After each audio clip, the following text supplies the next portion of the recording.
Are you searching for answers?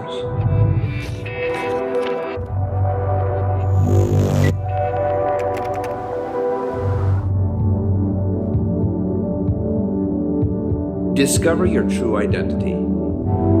Stay tuned to Shalom World.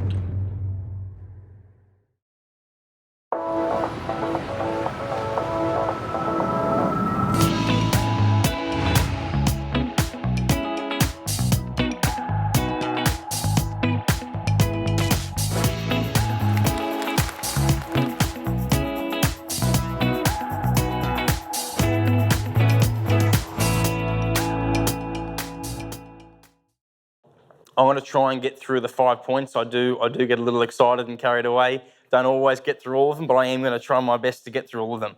So the first one really is, and I hope you don't mind, as I said, I want to speak from two different angles. The first one being me as a son and how sexuality was parented to me and spoken to me.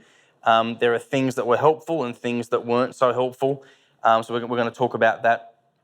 And also just constantly I'll be bringing in stories and things that have helped from the kids that I've spoken to in the high schools and on the camps and conferences that we speak at.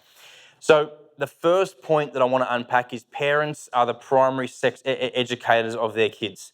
So to give you an idea, my dad gave me the sex talk when I was in year 5.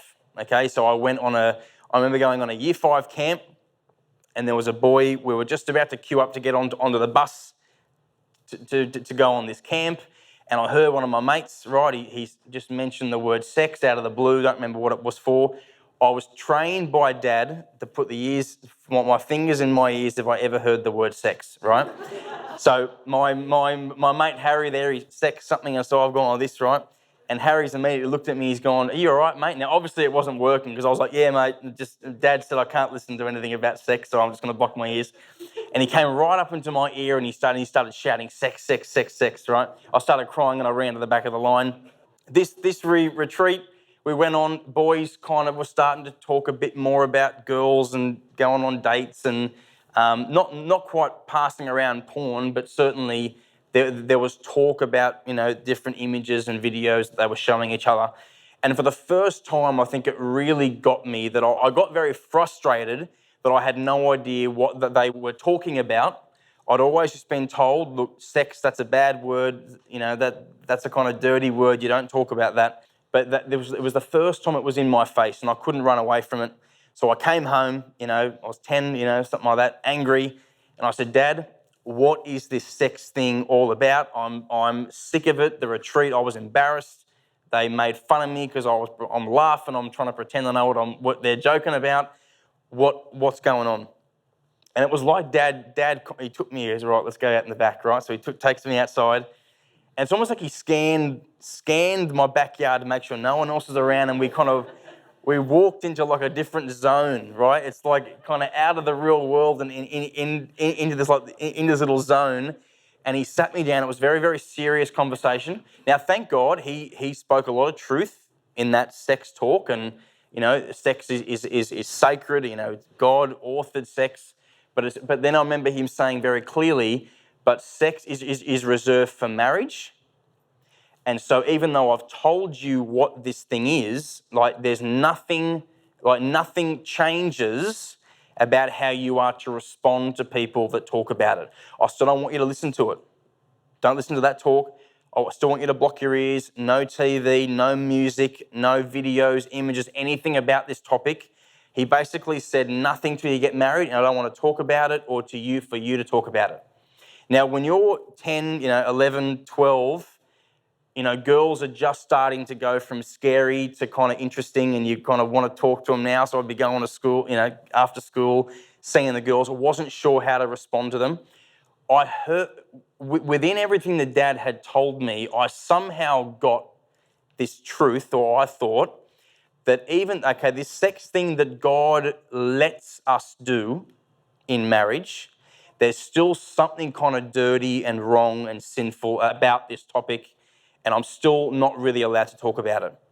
So I kind of grew up, so from 12 to about 17, I had strong, these yearnings and these kind of longings for love and for intimacy wanting to talk to the girls after school, but all still very confused, thinking even if I have desire for sex or intimacy or for love or a relationship, that's wrong. And that's how I kind of grew up thinking everything to do with this is sinful and wrong and I can't get into it. I meet a lot of kids and, some girls are 16 are like, look, I'm too busy studying, not interested in the boys. Some of the boys, I'm too busy working and I'm into cars and whatever they might be doing. There's other kids that are very in touch with their passions and their desires for sexuality and love, right? I've got to be honest, I was one of those guys. I was very, very in tune with this desire within me at a very, very young age. So I struggled a little bit with my relationship with God. I felt like, why would God, author this thing called sex? And I'm hearing, Pope John Paul II call it a gift of sexuality. Why would he give me this gift, but then I wasn't allowed to do anything with it, right? So I remember being, year 10, 11, year 12, going through a period where I really moved away from my faith and I began to hate God.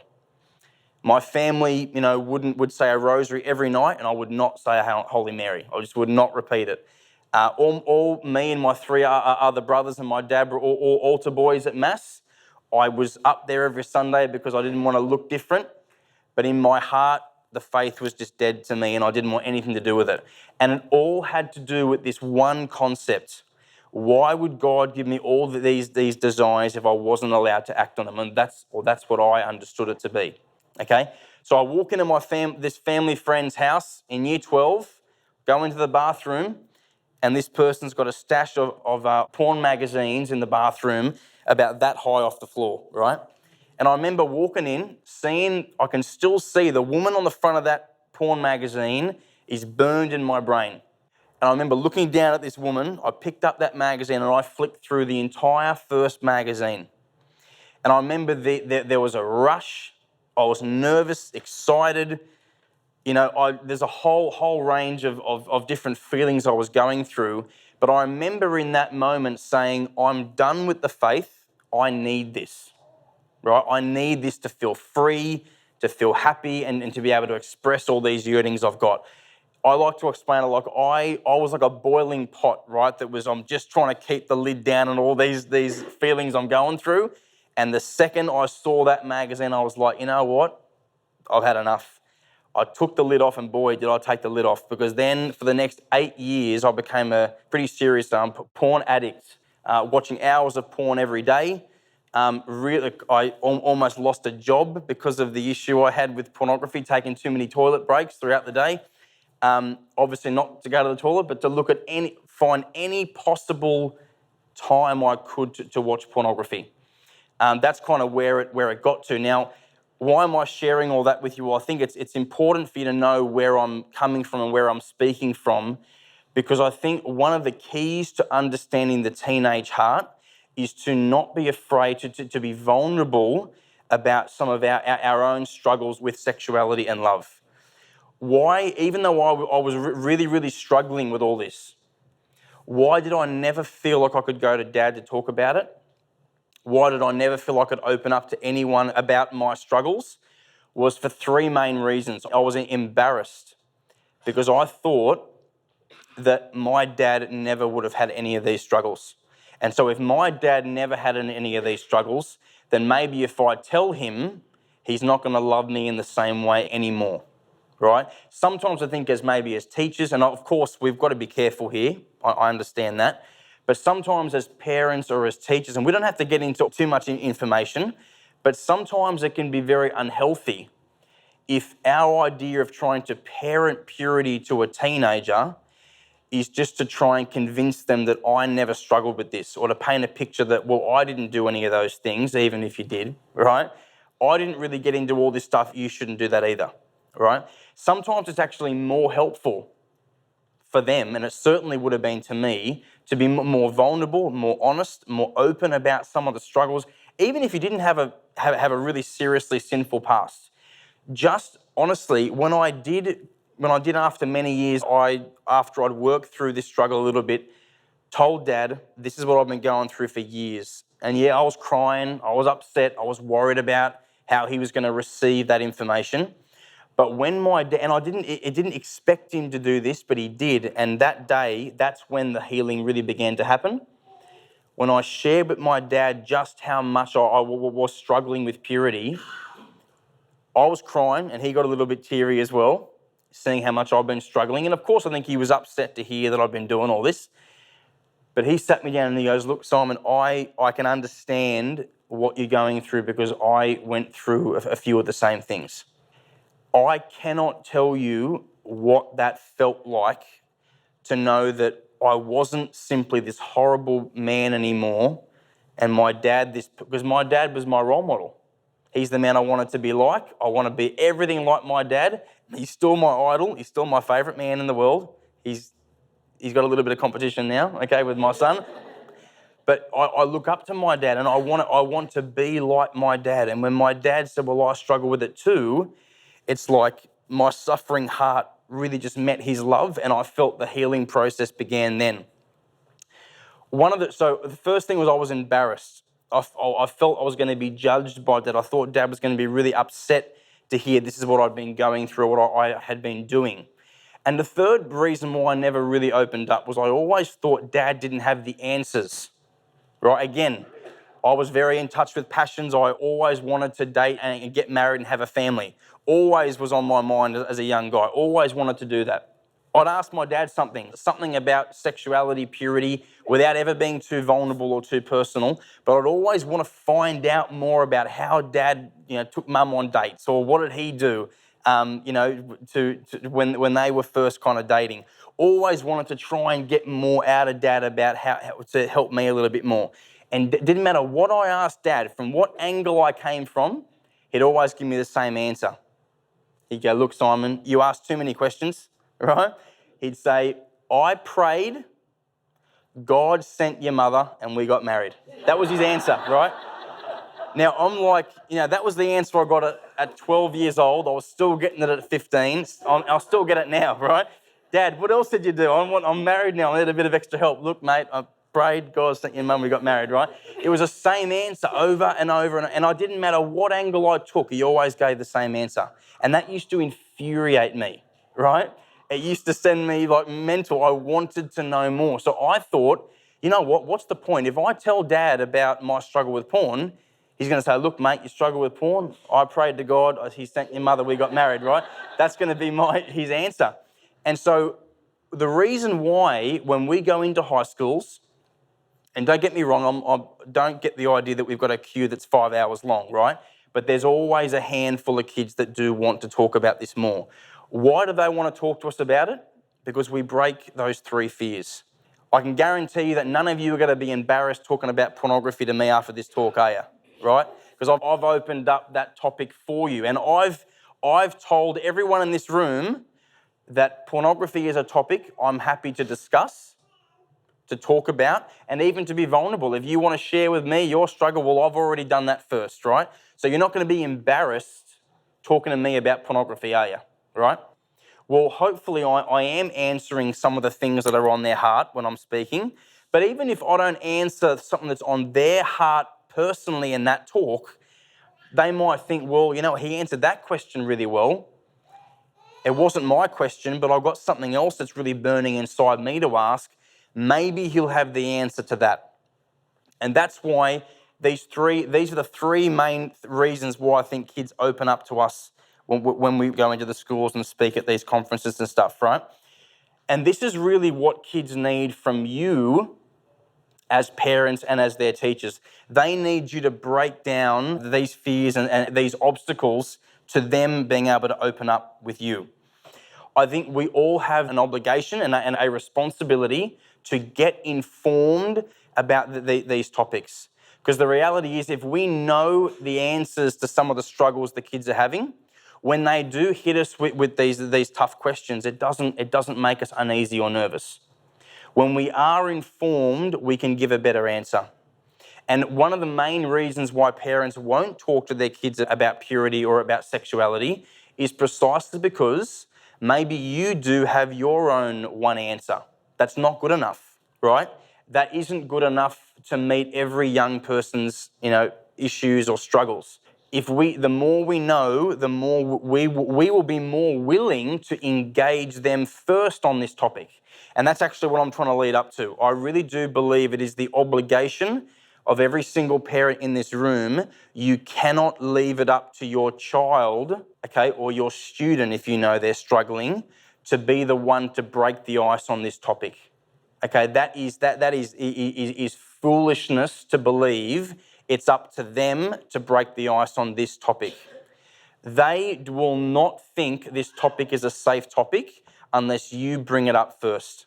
You need to show them, I'm happy to talk about this topic. Because I get this all the time. I'll give this talk to a parish or to a high school before I'm speaking to the kids the next day, and I always get at least one mum. One mum will come up to me and say, you know what? My daughter's 15, I promise you, she hasn't got these questions, right? She hasn't got these struggles. Or, you know what, I've got this 16-year-old boy, I'm telling you, he's a really good boy, and I'm sure he doesn't watch pornography. He never even talks about girls, right? He doesn't even want to go down that road, right? Now, being really blunt, okay, they are precisely the students you need to be most wary of. They are precisely the students you need to be most wary of, or the child you may have that you need to be most wary of. Because you know what? On the outside, and please don't hear me wrong, I'm just trying to paint this picture for us. I was the school vice captain, played rugby for the highest vice captain of my rugby team, okay? You know, an altar boy every Sunday, okay? I ran so much of the faith stuff at school, always mass every day at school, right? Pray my grace before lunch, all that stuff. You know, had friends. On the outside, life looked really good. And I felt, okay, that my life on the outside looked really good. But from about year 10, okay, onwards, okay, I was like dead inside. Empty, hurt, wounded, struggling so much. And you know what? If anyone, this is really a really good example. I went back to my old school only 4 weeks ago and gave a manhood talk to year 9. And one of my teachers was in the room. And he introduced me. You know, Simon was a school captain. He played rugby, you know, great guy. You know, me and him are good mates. And I get up there and I tell this story. He came up to me after the talk and he goes, Simon, I almost fell off my chair. He said, you were the last person I would have ever thought would have been a porn addict in school, right? And my parents probably going around at, you know, at those parent nights, oh, believe me, my son, he's a good boy, right? 16 years old, doesn't talk about girls, he wouldn't be watching porn. And they wouldn't have known that hours every night after school, I'm there on my laptop doing homework and I'm watching pornography every night. So all I'm saying is that we need as parents to be the first to open up this topic and to lead this topic, because I know for a fact that there would be people in this room who have children, teenage children, girls or boys, that are struggling with pornography right now. I know that. It's just too common. Okay, maybe now I know some parents are they'll have two different angles they'll take. They'll say, you know what, my child never ever opens up, and maybe they're the kind of parent that actually is trying to get that conversation going, okay, but it doesn't seem to go anywhere. Or you could be the kind of parent, like I remember one dad saying to me, he was like, mate, I know what you're talking about being the one to kind of start the conversation, but mate, my son gives me too much information about his private life, right? So you kind of get the two sides to this coin, right? There's a great quote from Pope Francis that I love to use here. He says, waste time with your kids. He didn't say your kids are a waste of time. You waste time with your kids. And unfortunately, what I feel sometimes can happen with parents, okay, and certainly this is what the teenagers tell me, so please don't shoot me, I'm just the one trying to bridge the gap here, right? Is the teenagers will say, you know what, maybe the boy plays sport, maybe he's got these hobbies, he's got these things that he loves to do, or he, you know, PlayStation games, whatever. The parent will not be interested in his hobbies, won't be interested in his personal life, right, when it comes to studies or sport or his hobbies, but then out of nowhere they want to sit him down and talk about sex. And I think this makes sense when I explain it this way. Why would your son or your daughter feel comfortable talking to you about what can probably be the most shameful part of who they are if they don't even feel that you care enough about them to come and watch their sport on the weekend? Or they don't even think you care about them enough to have a normal conversation about the footy or the weather or whatever else might be, right? And I think this concept is so true. There are heaps of people out there that will go into schools and talk about social media, kids that are hooked on their phone, spending too much time on their phone. We hear the opposite. We hear kids telling us, my mum is hooked on her phone. She doesn't even look at us when when we walk in the door. Or you know what? I'm trying to kick a ball outside with Dad, and he's always taking work calls. I had an 8-year-old boy, right? That I was out in the back playing soccer with this kid, and I said, mate, so do you do this all the time? I said, you're very good. You got a strong boot on you. I'm just having a chat with this kid, and I said, do you play this with Dad all the time? He goes, no, Joe. This is his 8-year-old boy. He goes, oh, don't get me started, right? Don't get me started. I said, well, what do you mean? Well, and he goes, you know what? He goes, I can't seem to play more than 1 minute of sport with Dad in the backyard because the second his phone rings for work, he answers the phone and he never kicks the ball back. He goes, so by the end of it, I end up having to take the ball and playing on my own. 8-year-old boy already very in tune with the fact that my dad is not interested in what I want to do with him. Okay, we got big jobs and we got a big world, and I know many of you are probably very high up in businesses or work and all this kind of stuff.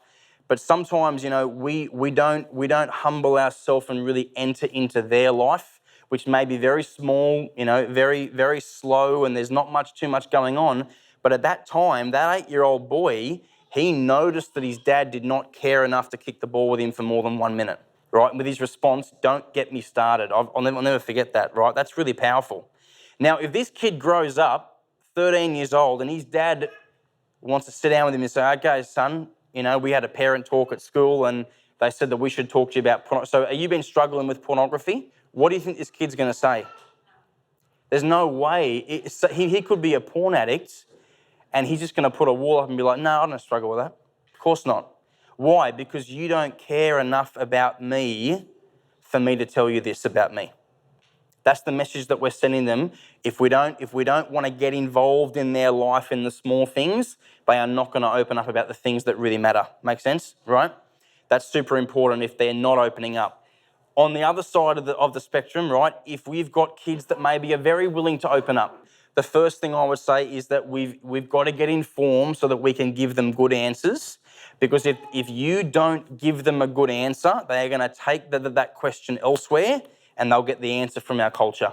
I remember asking a friend of mine in year 8, I just don't get it, Luke. I said to him, I just don't get it. What's the difference between sex outside of marriage being a serious sin and then sex within marriage being something good and holy? I just don't get it. What's so special about the vows? The answer I got was, you know what, mate, to be honest, I don't really get it either. I wouldn't worry about it. It's probably just a silly thing the church thinks, right? So I believe, okay, so maybe there isn't really a difference between sex within marriage and sex outside of marriage, because my mate who I look up to thinks that's a stupid teaching of the church. So had I been able to say, look, I really need this answer explained, go to mum, go to dad, go to a teacher that I really trusted and felt I could be vulnerable with, then I would have got a very, very, very different answer, I hope, right?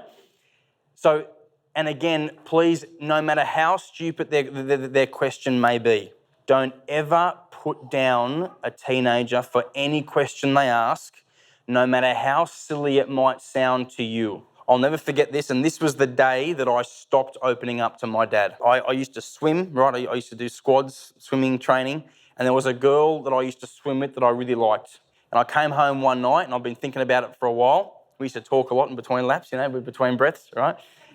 I came home and I said, Dad, I really like this girl that I swim with. And I said, look, and I was really, I might have been 14, 15, okay, at this point. And I remember thinking, I really look up to my dad. I admire my dad. I'm inspired by my dad. And I love the marriage my dad has. And I want a marriage just like Dad's. That was my train of thought. And I said, I want to prove to Dad that I'm a man and that I can talk to him about manly, content topics. And I sat down with Dad. He was having a beer, having dinner, and I sat next to him. And I remember I puffed my chest. I was ready for a manly, chat, conversation. And I said, Dad, there's this girl I like at swimming. And I said, can you tell me, what do I have to do now to be able to have the kind of friendship and relationship with her that if I'm called to marriage with her, and I'm trying to show him I'm serious about this. This is not just a fling, right? Even though it ended up being one. I'm not married to her now, right? What did you do to Mum that helped build the foundation for you to have a great marriage? As I finished saying that, my dad looks at my mum and he goes, hey, Mum, Simon's asking me, what do I have to do to get ready, to prepare for the best relationship, marriage, right? And he kind of laughed a bit, and then he looked at me and he goes, Simon, look, you're far too young to be thinking about this kind of stuff, okay? You probably aren't going to get married to her anyway, so I would just leave it, right? I would just leave it. Now, was he right? Yep, didn't get married to her. Okay, he was right.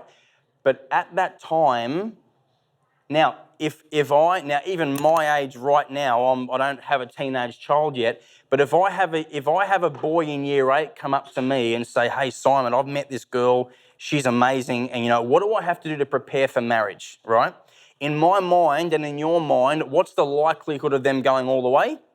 Very slim, right? It's very, very slim. But that's not what's most important to communicate to him at that point, is it? I don't need to sit there and be like, mate, just move on. You trust me, you're probably going to go through many more of these phases before you get to the one, right?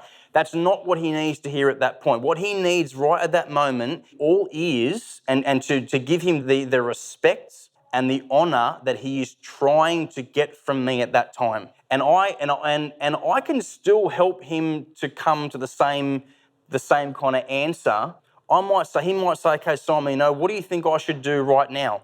I might say, okay, mate, what do you think the purpose of a date is? And most of the kids will say, it's to get to know someone. So in his mind, to date this girl is the best thing he can do because it means that they're getting more serious, they're getting to know each other more. And I might say, what, I think this is a helpful way to think about what the purpose of dating is. I've always seen that the purpose of dating is to discern a spouse.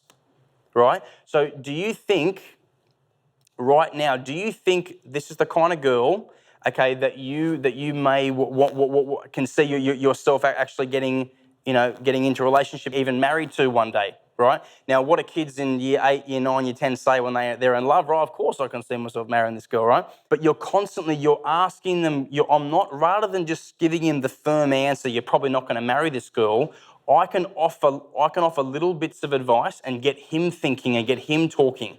And I can say, well, if the purpose of dating is to discern marriage, and ideally you don't just want to be dating someone for 10 or 15 years, right? I might say, do you think you're ready to date in the near future? To get married in the near future if you're in year 8? The honest answer is no. And I might say, well, you know what?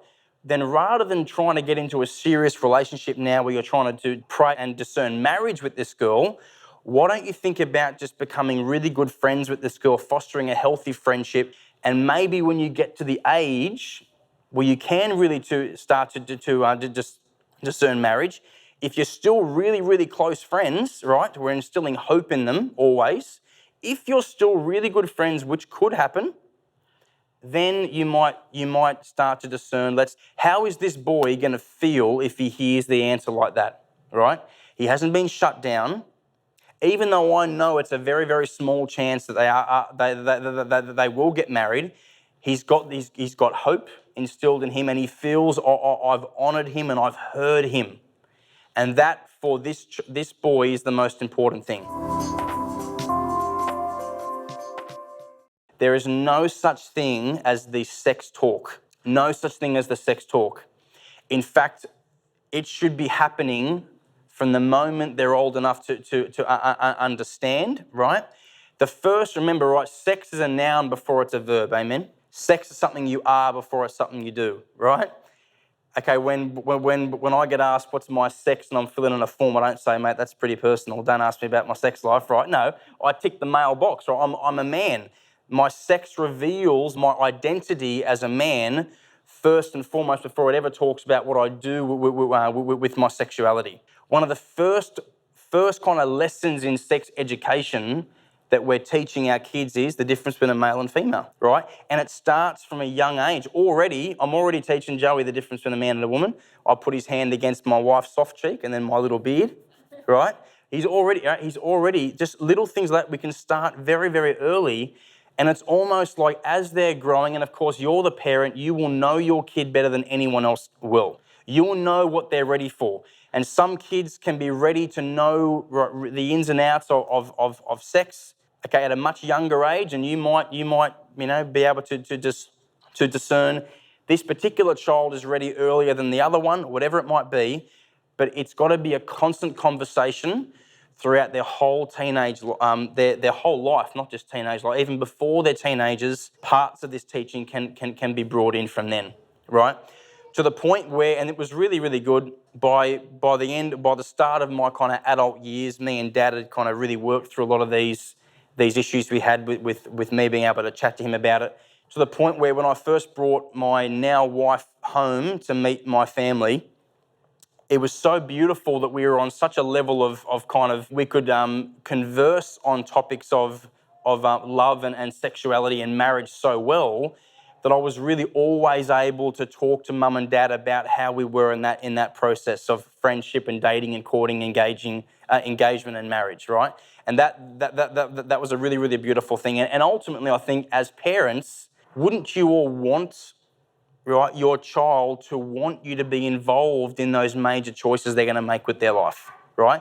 You would want them deep down to feel comfortable enough to open up, comfortable enough to share, but it's completely on you to set that kind of an environment and foundation for them. If you don't open up first, they're gonna receive that as, well, this is a topic that we don't talk about in this family. If your teen is not guided through their desires for sexual intimacy and love, they will seek its fulfillment elsewhere. What is the goal? What is the purpose of our desires for sexual intimacy? It is our sexual desire is the power within us to love in the image of God, which involves procreation, because God's all about life and love, right? But our sexual desire is the power within you to love in the image of God, right? Were any of us kind of parented with our desires in that way, right? I certainly wasn't. I saw my sexual desire as a beast that was trying to drag me to hell. That was my understanding of my sexual desire. Anytime I have a desire, that's leading me to sin, and I've got to run away from it. I've got to squash it. I've got to kill it. Don't have any of these desires because they're all wrong. Then I started reading St. John Paul II, and he comes along and says, your sexual desire is a gift God has given you to remind you your heart was made for intimacy. Your heart was made for love and for healthy affirmation and for physical touch and love.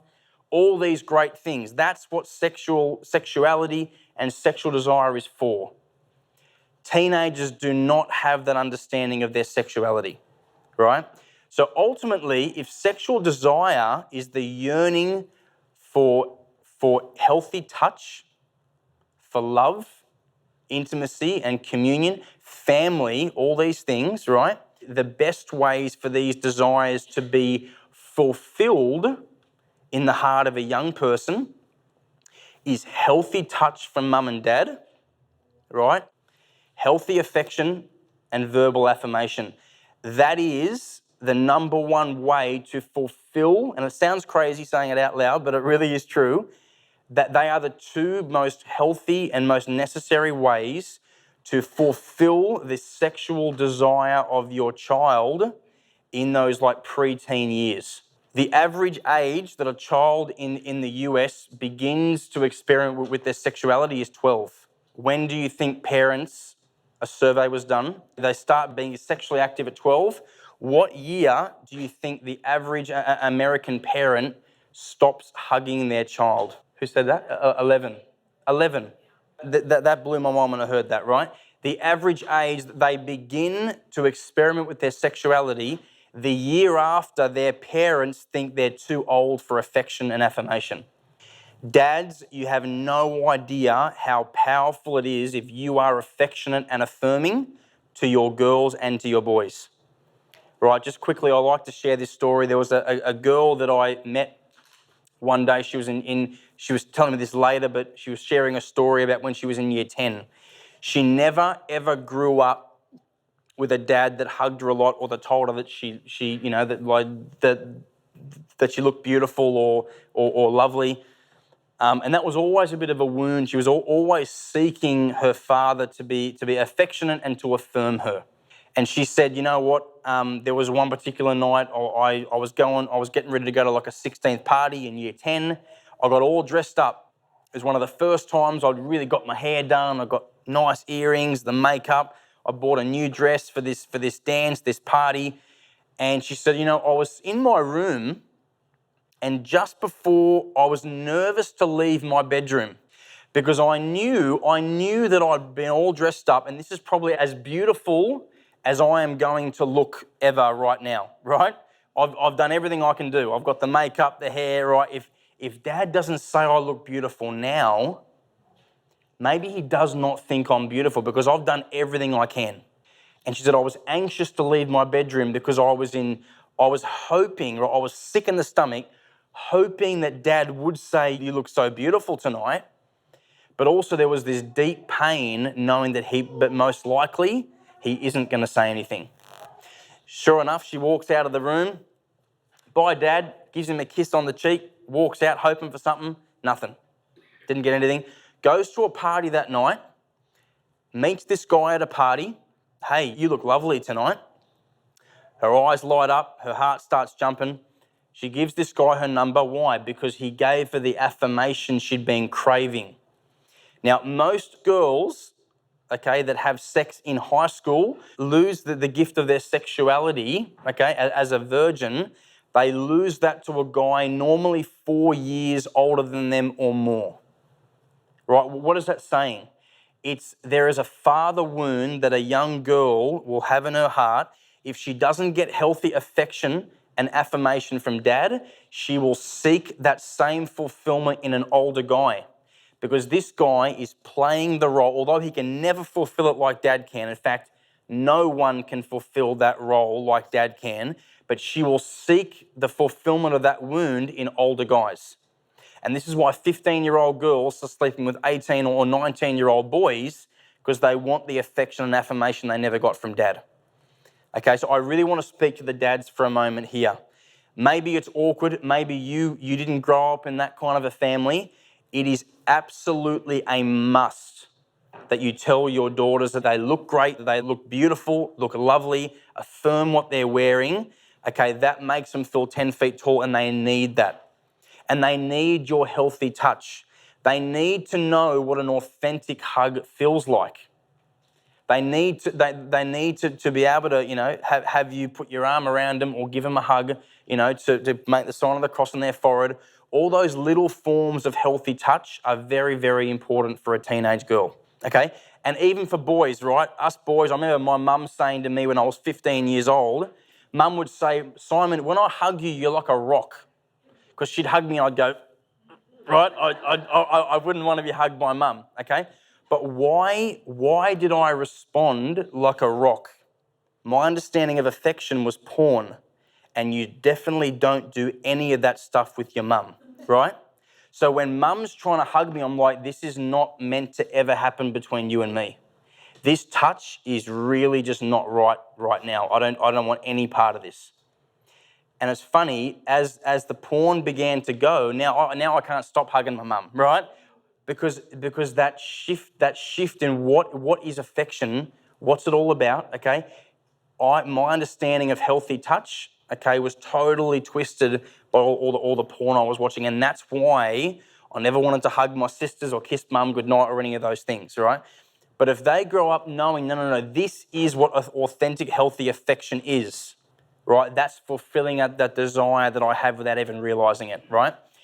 Boys need it too. Even if they squirm, please, my mum never, ever let me off the hook. She would always still hug me every day, right? And even though I hated it, I look back on it and realise I used to think about it. I used to say, why do I hate this so much? And that helped me come to the realisation, because my understanding of what physical touch and affection should be is unhealthy. Mine is unhealthy, not mum's. Mum's being authentic and sincere. There's nothing like your dad coming up to you, right, when I'm looking square on you, right, John, right? There's nothing like your dad coming up to you and giving you a bit of a firm slap on the shoulder and saying, well done, son, right? After doing something he's proud of. That touch from dad might be a bit firmer, bit more rough, okay? But we need that and we love that, right? We really, really need the healthy physical affection from mum and from dad, and especially the affirmation from dad. Boys need to know their dad is proud of them. They need to know their dad is proud of them. Because really, it's, boys learn their manhood from men, right? A woman can't teach me how to be a man. But where do I go to prove my manhood? I learn my manhood from men, but I prove it with the way I treat women. Well, that's what we think often, right? So we really need that healthy touch from dad, that healthy affirmation from dad. If we know dad's proud of me, he affirms me, then I take that sense I'm safe, knowing dad thinks I'm a real man and he's proud of who I am. Now, I got in big trouble after one talk that I gave on this topic, because one of the mums said to me, okay, what about the mums? Right? He's spoken a lot about the dads, but mums have a really crucial role in this too. And I think the answer that came out that night in the Q&A is still the one that I think is most true now. Dads play a very, very crucial role, but I think during this entire time, when a teenage boy or girl might be struggling in an unhealthy, impure relationship, maybe they're struggling with personal impurity or pornography, mum has a very, very unique and powerful role. Mum's role is to show the unconditional love of God the Father to that child. Mum's love is unconditional, and mum's love is this kind of love. There's nothing you can do that will make me love you any more, and there's nothing you can ever do to make me love you any less. And even throughout my whole struggle with pornography and impurity, and in many ways it's ongoing, right? Once you've got those demons, they seem to keep haunting you, right, over and over. But mum was this constant voice in my life of unconditional love. She never stopped loving me, never stopped hugging me, never stopped affirming me. And through all that time, the role that mum plays is really, really crucial.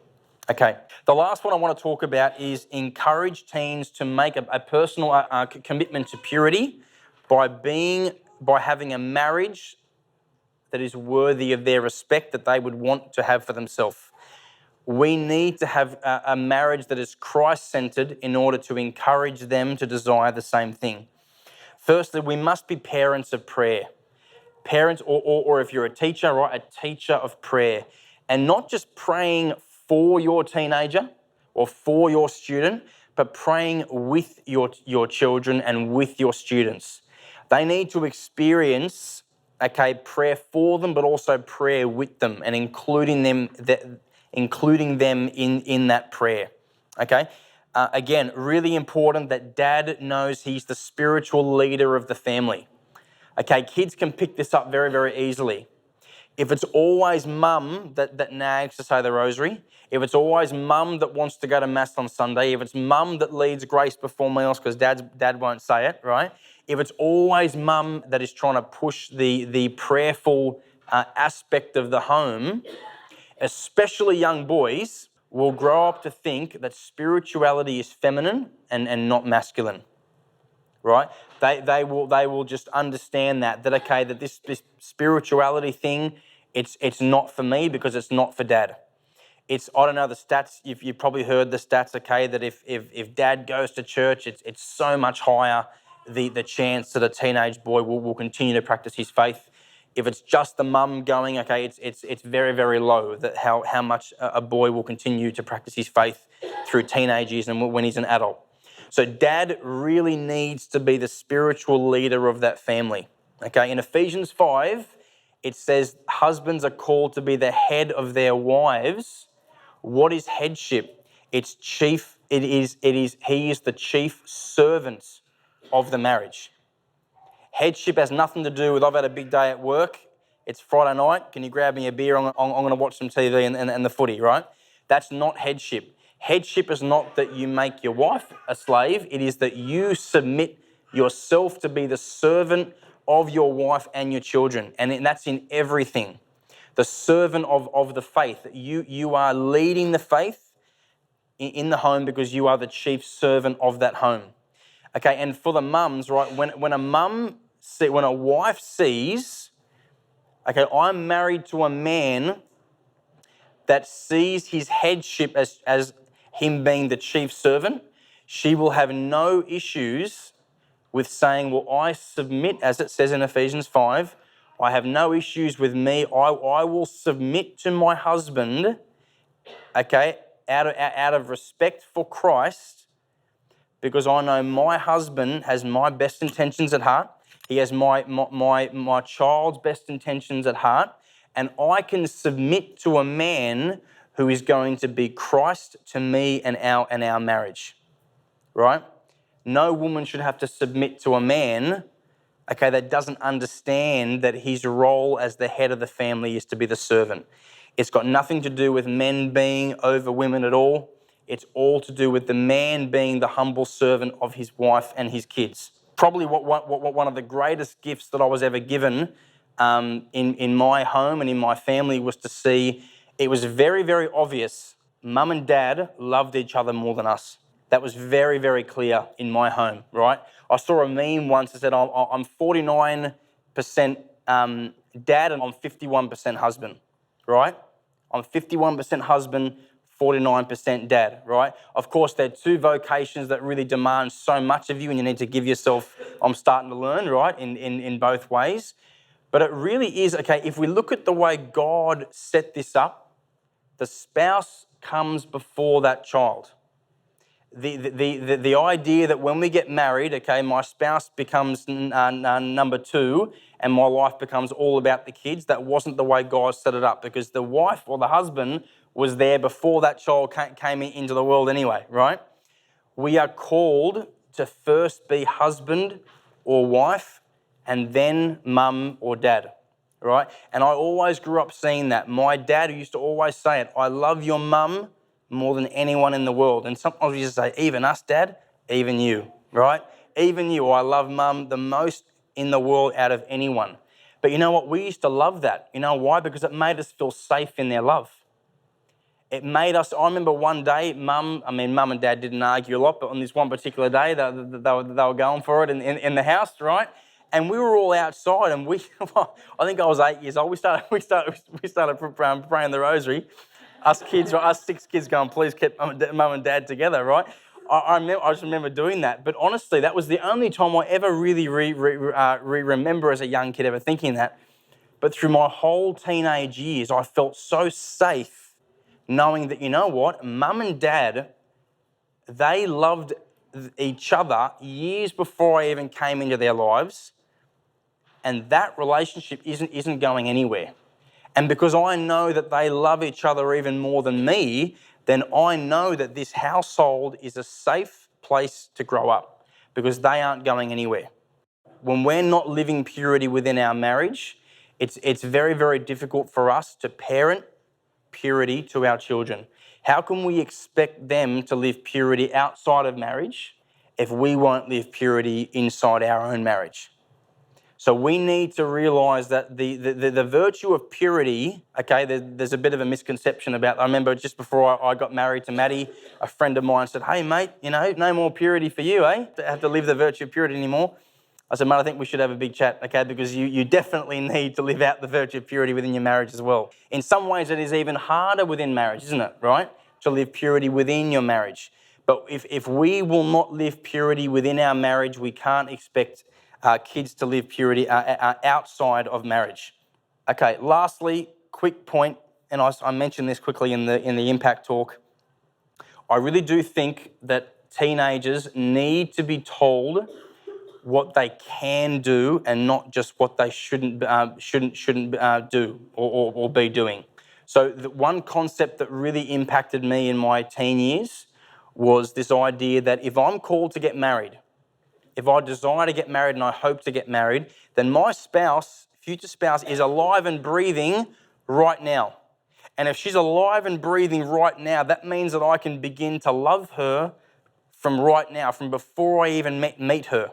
You might say, well, how do you love someone that you haven't even met yet? And I share this with kids in high schools, and there's a lot of them that they love this concept. I said, well, how can you love someone before you even meet them? It's by the different choices and actions you choose to make now and choose not to make now in your singleness. You can already begin living faithfulness to your future spouse before you even meet them. An example is, I say, if you're in year 10 and you go out to a year 10 party, okay, and you can see there's a girl that's getting a little bit drunk, and if you wanted to, you could probably go up to her, start dancing with her, and then hook up with her. You know that kiss has no love in it, has no meaning in it. You can choose not to use that girl, and you are actually making you're making an act of faithfulness to your future spouse that you haven't even met yet, because you've chosen, I'm not going to give the gift of my sexuality away to someone that is not my future wife. I'm going to preserve that gift for them in the future. And I used to do that, right? I'd go to parties and maybe I'd get tempted to fall, okay, or maybe I did fall, but I would come home and I'd always write a letter to my future wife and I'd say, you know what? Out of love for you tonight at this party, I chose not to hook up with this girl, or not to do this with this girl, or not to look at that or say that, or whatever it might be. That was a constant thing that would motivate and inspire me to always be thinking that. So the fact that they exist right now, they can begin loving them before they even meet them. Be a shield for your daughters, okay, and a strong guide for your sons. What one dad did to one of his girls, this dad said, he said, I really want my daughter, she was 13 years old at the time, I really want my daughter to know that she can always talk to me about things to do with, when she wants to start to date and love and relationships. So he told her one day, he said, look, love, I want to take you out on a date.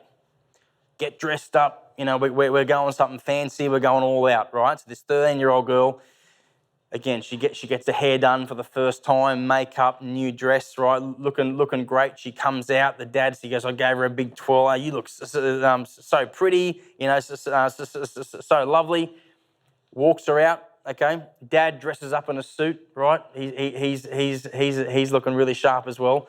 They drive to a fancy restaurant, and he goes, don't worry about the price tonight. Don't look at the price.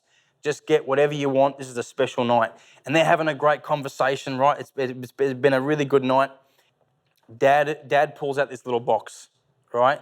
And he opens up this box, and there's a lovely ring in the box. And she goes, Dad, you can't propose to me. You're married to Mum, right? And he goes, no. I'm not proposing to you. This is your ring. With this ring is going to symbolize to you. I'm going to give it to you. I want this to be a symbol that you are going to preserve the gift of your sexuality and your purity for the man that you will marry one day in the future as your husband. And I want you to know that until you choose to marry someone, I am the man in your life. And I want you to be able to come to me with anything. When you want to start to date a boy, I don't ever want you to feel embarrassed. You come and you talk to me. He's not allowed to date you unless I say he can, right? Because I want to make sure that he's good enough to love you the way that you should be loved. This dad was telling me, right? His 13-year-old girl, she started crying with joy, right? Crying with joy, really excited, and it meant so much to her. And he said to me, that was possibly one of the most powerful nights of my life. Knowing at that moment, my daughter, she let me put that ring on her finger. I saw him at another parish event that I was speaking at, and he said, mate, she still wears it. We still discuss every boy she likes or whatever it might be, right? Right. I think the way that he did that, he really acted as a father should. And I think if we can do a few of these things, I think that we're setting our kids up or our students up, we're preparing their hearts for the love that they were actually made for. Because ultimately, every teenager who's struggling, it's because they long for authentic love, and their heart will not be satisfied by anything less than authentic love. Thank you all very much. God bless. Thank you.